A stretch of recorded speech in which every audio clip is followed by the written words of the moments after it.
Hello and welcome to The Beard Talks Metal. So the big news today is that the Kings of UK sludge Iron Monkey have returned, reformed today, announced that they're back as a three-piece signed to Relapse Records and are due to be releasing a new record this year. Now, as a massive fan of Iron Monkey back in the 90s, I'm quite pleased with this, and it's going to be interesting to see where they're going.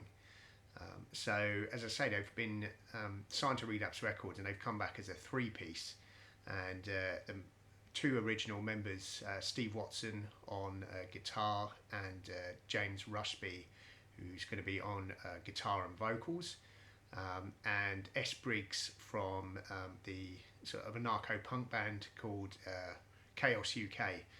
So it's going to be interesting to see what he brings to the band.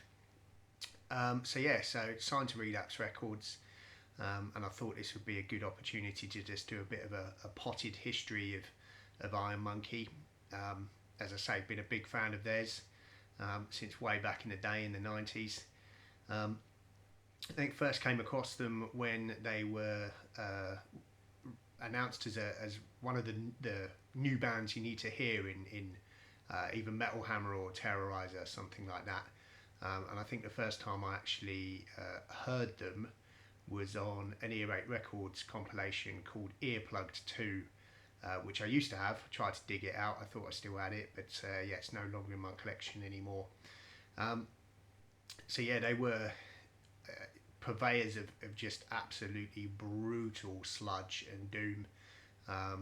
The key to their popularity, I suppose, was their vocalist Johnny Morrow, who just was an animal. Essentially, just sounded like he was gargling glass all the time.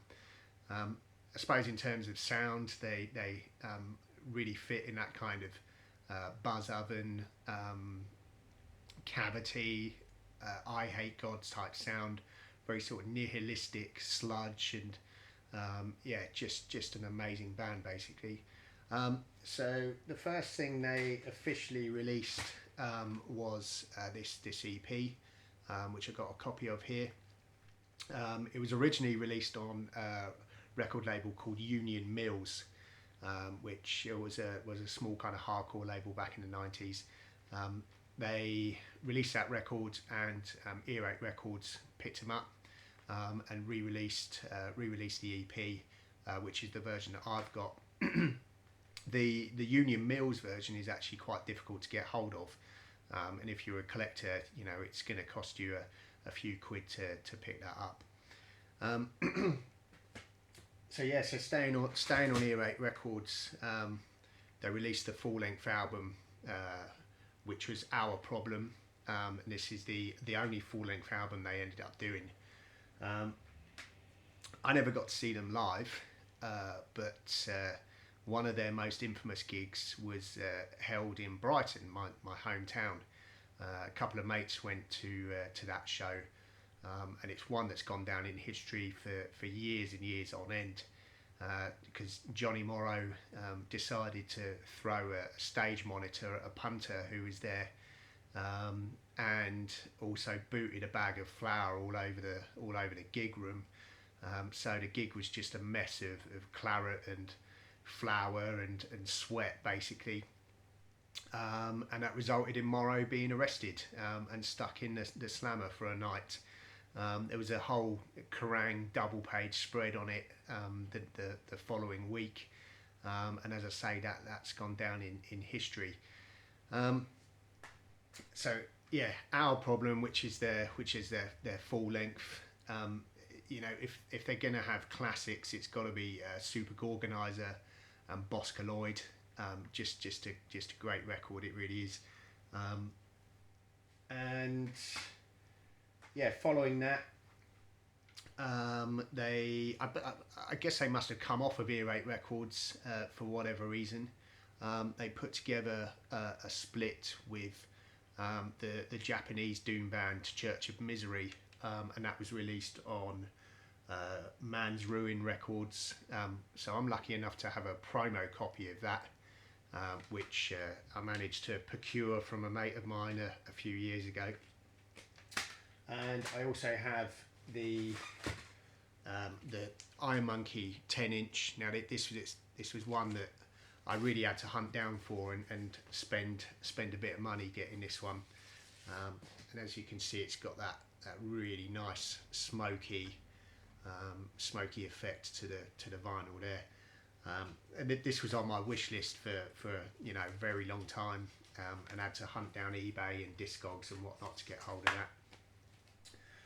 So I think their biggest show at that time was the Dynamo Festival in 1999, which was actually the year that they split up. And I remember reading in Kerrang when they split up, and although I couldn't find it before I did this video, I wanted to read it word for word. Their split up press release was just one of the best things I've ever read. You know, they just didn't give a shit basically about what anybody thought about them, and that was just the best thing about them. They just really were a no holds barred, don't give a shit, nihilistic, crazy band. You know, it's sort of a reflection of the era, that I just don't think we actually get bands that give off that sort of feeling anymore. So ultimately, it's going to be good to have them back. They're recording the record with Johnny Carter, I think, who was the original guitarist from the classic era of Pitch Shifter. So I say the classic era, that's everything from industrial up to www.pitchshifter.com. So actually really looking forward to what he brings to the band in terms of production. Now, the obvious thing is that Johnny Morrow is not able to be in the band because unfortunately he passed away back in 2002, which was, you know, a real loss to the scene. He just brought something else to the kind of the hardcore and the sludge scene back then. I was selling merch for Johnny Truant on a tour back then in 2002, and I remember, I think we were at Red Hill, and with the bill was with Charger and Funeral for a Friend, and I remember us being in the back of the gig room, wherever it was in Red Hill, when we heard the news that Johnny had passed on. And obviously the guys from Charger were really good friends with them, and it was just a brutal end to a really, you know, what was a really good quality day. It was a really sad thing to hear.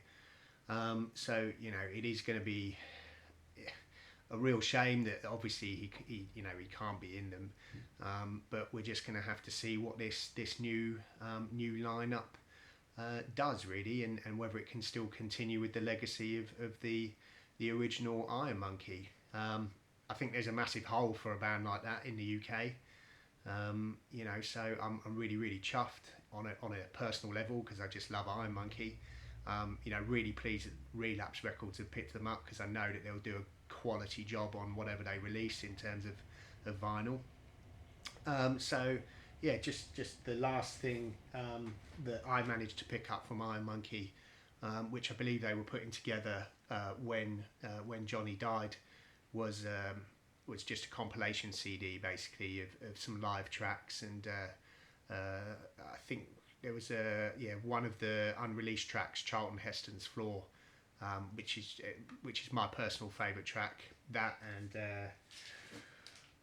Arsonaut off of the 10-inch.